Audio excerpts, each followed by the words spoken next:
why this is why it's hard to stay motivated. So 2 days ago, I was out here cleaning my truck. It was 50 degrees, no snow in sight, enjoying the day, getting ready for spring. And now we got this.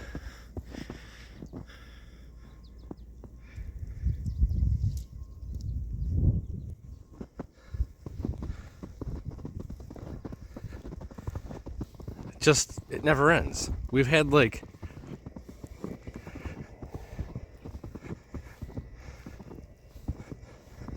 We've had like 6 springs this year. In a matter of, what, about 6 hours, we got that much snow. That's my hand. So we're at close to probably 6 inches. Now I gotta clean all this. Well, I am thoroughly exhausted. 2 rounds of cleaning up that crap after my snowblower decided to not start, and then the electric start failed, and then I pulled the recoil rope off of it. So that snowblower is now sitting out at the end of my driveway for someone to just take. Yeah, so where did I leave off? I think last you saw, the motor was probably sitting on the engine stand over here. That's not that motor, no. I decided to just, I got home from work one day and I was motivated to just come out here and pound, and I put the motor in.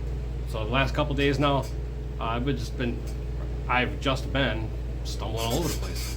I've just been tinkering on wrapping up loose ends, doing little odds and ends stuff. Polished the fuel rail, stuff that doesn't matter, but just fun stuff to do while I'm out in the garage. But I'll go over, take you to the bike, and I'll catch you up where we're at. And I think while we're kind of poking around over there, I'm going to answer a few questions or a few comments I've gotten on interest in certain things on the bike yet that maybe some of the newer viewers haven't seen from older videos. So be kind of a little refresher course on how some of the things on the bike are set up currently. And then we'll get going on hopefully firing that thing up today. I did make a lap to run and grab spark plugs, because the only spark plugs I have are in my trailer outside that's all sealed up, and I'm not unsealing it in the snow right now. So I had no spark plugs in the garage here. So I had to go run around and restock that for the garage supply. But let's go take a peek at the bike and show you where we're at and answer a few questions. So as you can see, everything's back in here about 95% worth. That's all taken care of. It's all taken care of. That's taken care of over there, and pretty much everything's taken care of. But yeah, it was just nice to come out and just bang this out. This motor goes in this bike so easy that I just wanted to get it back in. But I came out here last night and was tinkering around, and I don't have so I got the clutch basket and stuff out. Did you know, by the way, that when you split these cases on these motors, you don't need to disassemble the clutch. You can take the trans out with the clutch and everything together, which is usually how I do it. And then when I got everything back in, I knew I would have to pull that out anyways to prime the motor. But this is when now, the last step I'll do before starting it is now it's time to detail and get the clutch situated. I got a whole new clutch pack back there that I can use to get some fibers and steels out of for different thicknesses, because everything else for my race supply stuff is in the trailer, sealed up. But I came out here last night and realized I don't have a good priming tool. All I used to do is stick a welding wire, TIG welding rod, through the drive shaft for the oil pump, bend it together, run it into a drill chuck, and just spin it that way. I decided I used to do a whole lot of fabrication stuff, and I still do on this thing, but I haven't made anything fun in a while, so I decided to make an oil priming tool. And it's painted red so I can always see where it is, because it gets lost otherwise. All this is 4 pieces of metal. I got 2 little slugs of 3/8 steel rod, a long 8-inch piece of 3/8 steel rod, and a piece of 1/2 inch by 1/2 inch square steel tube, see? And the inside of that just happens to be 3/8, so I could drill the holes through and pound the dowels in. But and then I got a little piece of carbon fiber wrap on there, so when this thing is spinning, I can have that be where my fingers go and it doesn't rub the paint off. It's like I don't have the end painted where the drill is going to go, and I don't have the ends painted where they're going to engage the oil pump gear so I don't wear off any paint chunks on the end that end up into the motor. But it's as simple as, you know, obviously this would be in a drill, just engages them holes. I got a weld on the end where I welded the drive shaft piece to it, so that actually butts up against the nub sticking out for the oil pump, so that these pegs don't go through so far that they grind on the oil pump itself, but they just slightly engage them holes and whoop, oil pump drive primer. So again, maybe this is like super more elaborate than it needs to be, but I had steel pieces laying around and a TIG welder sitting over there, and well, frankly, I just wanted to make something. So half of what I do out here is just, you know, making things to have fun with the fact that I know how to make things. So could I have just kept using my wire and bending stuff and twisting? And yeah, but yeah, what the hell, now I got a nice fancy tool I can hang on the wall. But anyway, that's pretty much the gist of things here. So I got batteries in it right now. I got the fuel pump disconnected. I'm going to bump the motor over and then prime it, because I already actually primed a little bit. I'm going to bump the motor over, prime it again, bump the motor over, prime it again. We're just going to do that a bunch of times till I'm happy with, you know, you might see oil if you peek down in here. You can see oil coming out from between the rods and stuff as it's cranking around, and know you got everything where it needs to be. What else? That should be about it as far as getting this thing primed. I went and grabbed, told you I got spark plugs. I got those ready to go. Which reminds me, I got to pull the coils out because they're sitting in the valve cover just to plug the holes. So I'll pull them out so they don't go sailing on a compression stroke. But we'll get it primed, we'll get the clutch back together.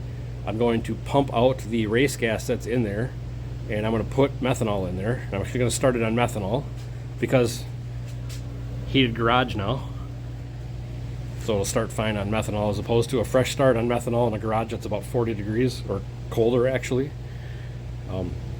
It'll just start easier with everything being at temp now because of, you know, heater. Yeah, I'm just kind of looking. You're looking at it as I'm looking at it, so here I'm trying to remember things. It kind of looks like a mess, but it's actually kind of organized. Oh, quick question. Have you guys ever seen a TurboGuard air filter? I've been trying to find another one of these because I want another one for the bike and I want to get one for the truck. It's got a 4-inch inlet TurboGuard air filter. It's a K&N style deal. I freaking love this thing, and for the life of me, I cannot find these. I don't know if I bought like the last one in existence on accident when I first turboed this thing, but I want more of them. If you can find some, let me know where they are, or if you have one, I would gladly purchase. Anywho, okay, I'm gonna go over a few things up here with some questions I had, you know, and some messages. So I'm just gonna explain a few things because, like I said, some new people are watching that maybe haven't seen how this bike's totally set up. We're gonna do a little fuel system refresh. Okay. All right, I'm gonna go through this as fast as possible, but try to make it as informative. Excuse me, as informative as possible. Most questions I get on this bike is the fuel system, how the fuel system is set up. So I'll start from the basics. 1, the bike does run on methanol or race gas. There's multiple maps in the dash. Mostly they're all methanol maps, but before I park it for the winter, I load a pump gas map, and then I run it on pump gas before I shut everything down. So pump out the leftover methanol, fill it with, I keep saying pump gas, I just mean like regular gas, race fuel. So I'll pump out the methanol, I'll fill it up with some 110 because we got that locally here in a pump, so that's why I keep saying pump gas. It's just me misspeaking. But I'll then fire the bike up on 110 with the gas tune that's in the dash, and then that's how it gets shut off. And, you know, everything gets cycled, kind of flowed through, gets shut off. That's how it'll sit for the winter. And again, heated garage. Normally I would be firing this thing up randomly throughout the winter as I'm working on different things. This winter the motor was out, didn't need to worry about it. I just had regular 110 sitting in there, in the pump, in the lines, so we're good. But yes, it does normally run on methanol. The fuel pump is in the fuel cell that's in the swing arm. It holds just about a gallon of fuel. The fuel pump is a Fuel Lab brand, one of their module pumps, so it has like a sock style filter in the bottom of the tank. It's a variable speed. It has a high and low input voltage. So when the bike is idling, it can be running on the low side, so you're not really stringing the pump out, running at super high, high volume capacity. And then as it gets into boost, or it can have it triggered through RPM, whatever I want to do, it'll kick onto the high side. Now we got, max fuel. Regulator is also from Fuel Lab, so you can see I have a fuel line that feeds just straight from the pump to the fuel rail, other side of the fuel rail, right back to the regulator into the tank. It's a super simple fuel system. There's 2 lines, so I don't have a bunch of extra plumbing. They're all PTFE methanol safe lines. That is a vent. It's a number 8, 8AN vent with a check valve in it. So if the bike ever goes down, that valve will pop and it won't spill anything out the vent. So I don't get fuel. As long as the lines don't get tore off the bike, I won't have fuel spilling out of the cell. I've seen some guys with like grudge style tanks and stuff that don't have something similar. Those actually like a hole as a vent and it can piddle. Neither here nor there, no big deal. People can run what they want. Second biggest question I get is about my throttle bodies. These are 0506 throttle bodies, and you can see these brass plugs here. I only run 4 injectors. My opinion is anything under 600 horse or 700 horse, whatever, injector technology has come so far these days, there's no need, I don't see, for 8 injectors. I've seen what this bike is capable of and what some other people are doing that's even more ridiculous than this bike on 4 injectors. 4 more injectors is 4 more points of failure. It's 4 more points of goofy tuning. It's wiring. It's just extra expense. I don't like it. I am not an 8 injector guy. You can talk to me until you're blue in the face about it. I don't care. I will never run 8 injectors. It's just the way things are going to be.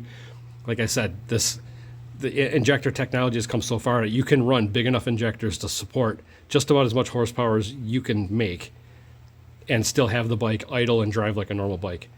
This bike runs on 2200cc injectors, and like I said, I can still make it run on regular, race gas. So 2200cc for methanol, and I'm actually going to go a little bit bigger. I'm going to go to a 2600cc this year. These are the 2200s for now. The only reason I'm going to a 2600cc is because that's the next step available in a better quality injector. I'm just getting a better quality injector dynamics injector. I could get by with another set of 2200s or some 24s. 26 is the next step to what they offer, that what will fit for what I'm doing. And talking to them, there'll be no issue making this thing run like a regular race gas bike. That's just how things are these days. Don't think too old school. There's a lot of neat new shit going on. But yes, 4 injectors. These are brass plugs. That's 1/4 inch pipe thread tapped into the old injector bores, the old upper injector bores. Brass plugs threaded in and epoxied. And then on the inside, they're blended in. So the inside of these look sort of like they're not bored or polished or anything, but you can see that they're blended in real nice. And actually, I'll put a picture in so you can kind of see what I'm talking about, because I did have to answer somebody's question about these, and I took a picture of it, so I have that available. But that's the gist of this fuel system. It's super basic. That pump will support on methanol 1,000 horse. It's more than I'll need for this bike ever. And like I said, it has a high and a low setting, and I don't got to worry about it's idling through the pits on its max capable ability and just wearing it out. Fuel Lab, by the way, they are freaking awesome to deal with. I sent that pump back for a checkup. I wanted to know if I had fuel delivery issues, and they sent me back with a dyno sheet for it and a clean bill of health, and they didn't charge me. They didn't even charge me for shipping. So how awesome is that? That's why that's on there. they don't give me things, but goddamn, they helped me out for that. And it was like a 4-day turnaround. That's awesome service. And that's why I will only run Fuel Lab stuff. My truck's got a Fuel Lab pump on it even. Anywho's it. Yeah, that's the gist of the fuel system. Homemade fuel cell, module pump, regulator on the cell, all methanol safe, PTFE lines, 4 injectors, 2200cc, runs on dual fuel. This is like a economy bike, actually. Dual fuel, how cool is that?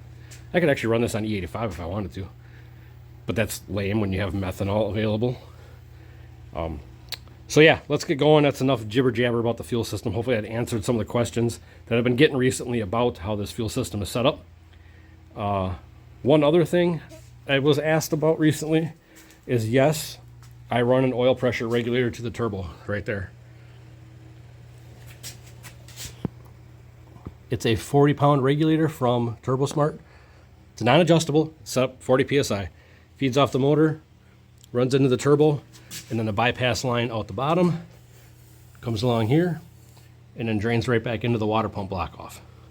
Super simple, super clean, guaranteed not to over oil the turbo and have a bunch of crap dripping out of this thing. So that was one of the other things I was asked about. I think that's about it for now. Time to get going on getting this thing running. All right, let's see if we get some priming here. Doesn't take a lot of RPM to get these things primed.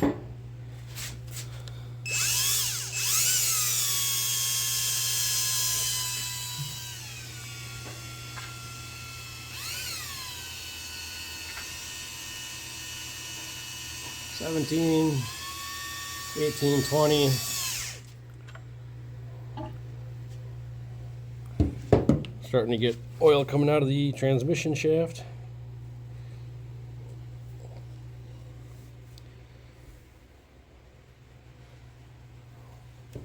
Bump them over a little bit.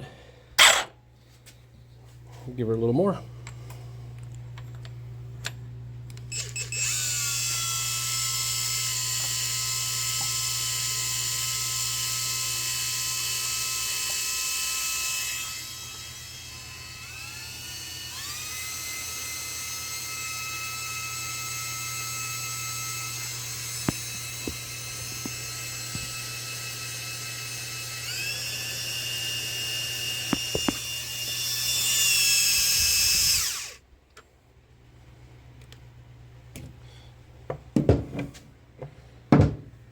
Give her a little bump.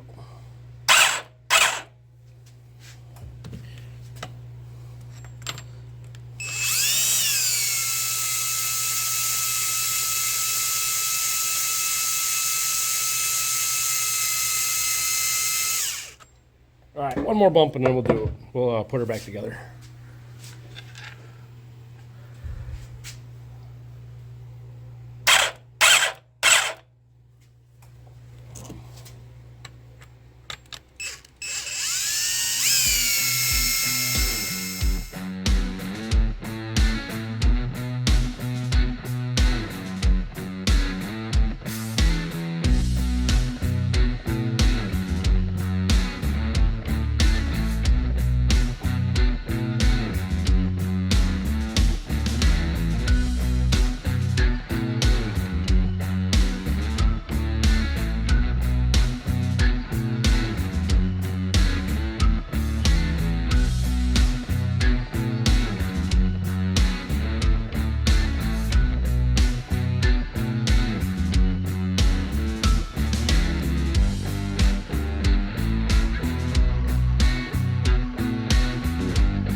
That's all back together. We topped off the oil. Now, there's a couple things I like to do before I throw plugs in this thing and worry about fuel and get her fired up. Now the bike it's complete, I'm going to crank it over, see what it gets for oil pressure cranking, and I'm also going to do a compression test on it.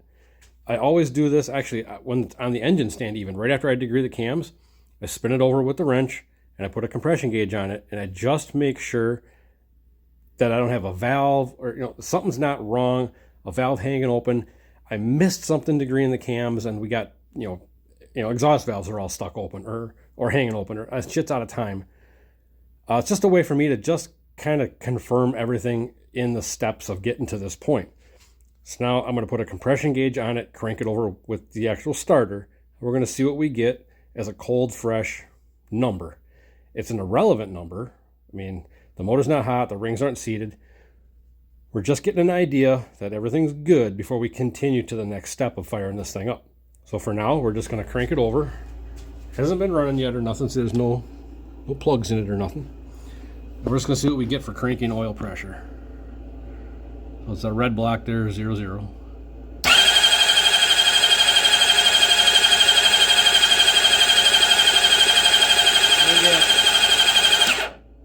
About 38 pounds of pressure cranking. I am fine with that. On to the next step. I'm going to throw a compression gauge on this. Just bump through them real quick. And then we're going to do our fuel swap.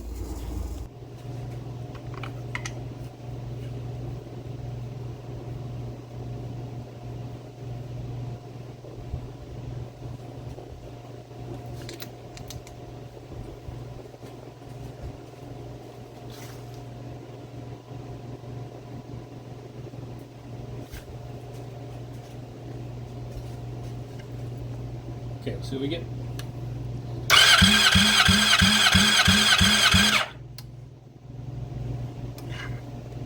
$210. In a perfect world, I just want to see the same number across the board before we fire it. Again, kind of an irrelevant number. It's not really anything test other than just my peace of mind, curiosity, double checking kind of things, so I can sleep good at night. 210.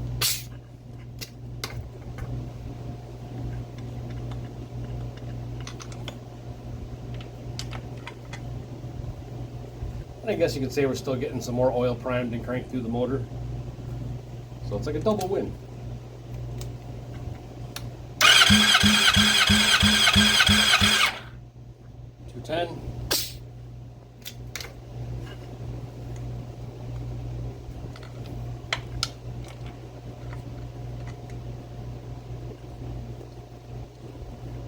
Nitrous guys do this after every pass, and they're used to seeing numbers in the range of like 0 and 0.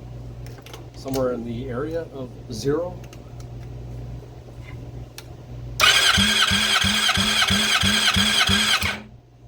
$210. That's cool. Good to see the consistency like that, just kind of right off the bat. Now, I'm going to throw plugs in this thing, and we're going to swap fuel around.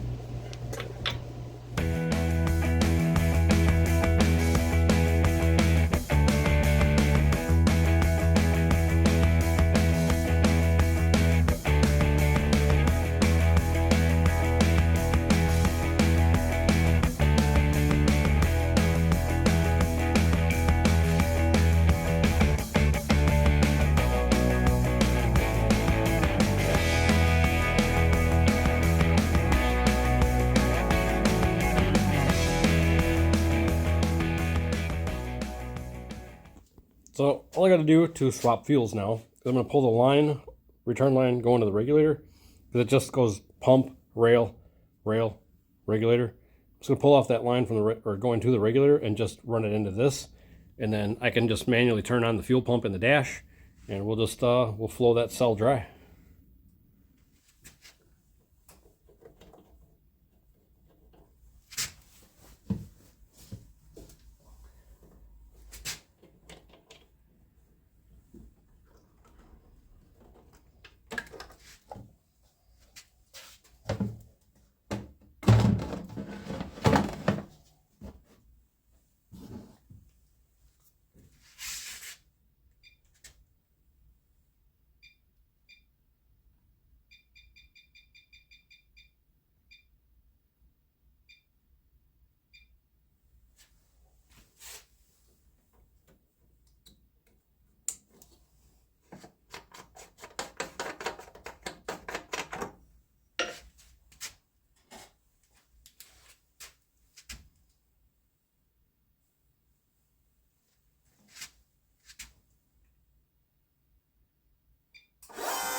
pump move some fuel.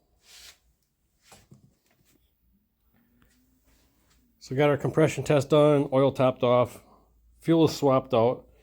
I am going to fire this thing up now and we'll see what we get. I got the O2 sensors heated up. Yeah, I guess here goes nothing. We're just hoping for no funny noises and no... So I got the clean shop towels down there so we can see if we get any oil leaks or where something might be seeping from. I do not like leaks at all. So, see what we get.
It's a complete running unit again.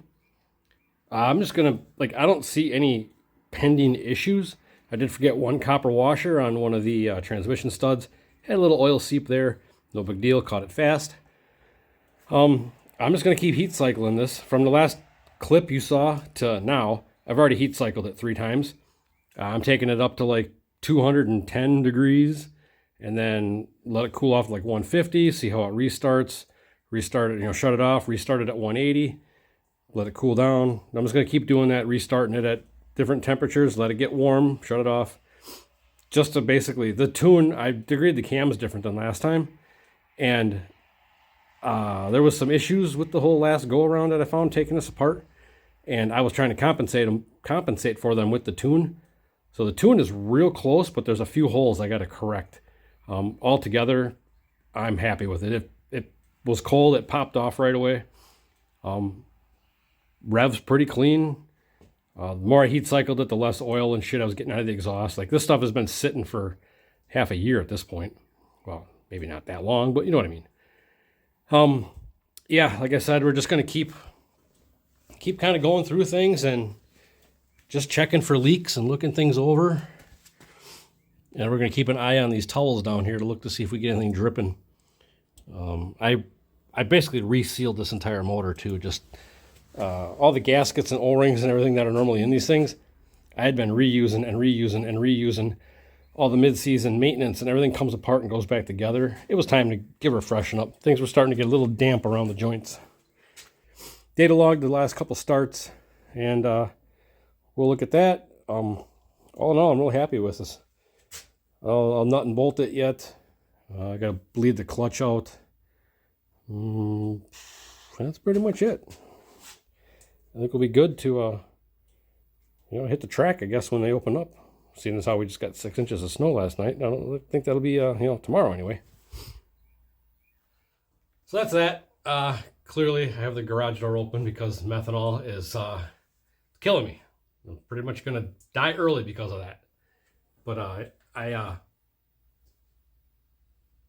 guess I'm going to the house and edit this video together, get some snacks, and be happy with what we've accomplished here. So the next video, I don't know what we'll be doing, but I'm sure we'll be doing something. I got this whole project. This is something a little different. I'm going to try that. If it works, we're going to disprove something. So I'm pretty stoked on that. I got another head I'm going to start assembling. That's all cleaned up and ported, and just there's no hardware for it yet. I got springs and retainers, just no valves. Yeah, with that said, let's keep pushing forward and doing some fun shit out in the shop. Like make another tool. Who knows? So we'll see you on the next video.